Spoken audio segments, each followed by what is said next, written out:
তীব্র সেনা সংকটে ভুগছে ইসরায়েলের সামরিক বাহিনী। তাৎক্ষণিকভাবে অন্তত 10,000 সেনা প্রয়োজন বলে জানিয়েছে আইডিএফ। এর মধ্যে কমব্যাট ইউনিটে দরকার 7,000 যোদ্ধা।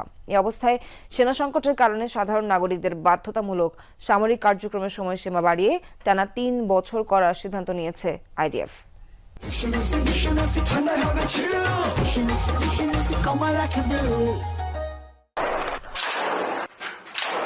সাধারণত ইসরায়েলি নাগরিকদের জন্য বাধ্যতামূলক সামরিক সেবার সময়কাল 2 বছর 8 মাস।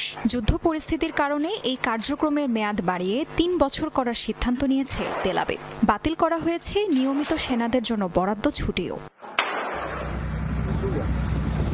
যুদ্ধের কারণে ব্যাপক হারে ইসরায়েলি সেনা মৃত্যুর কারণে ছড়িয়েছে আতঙ্ক।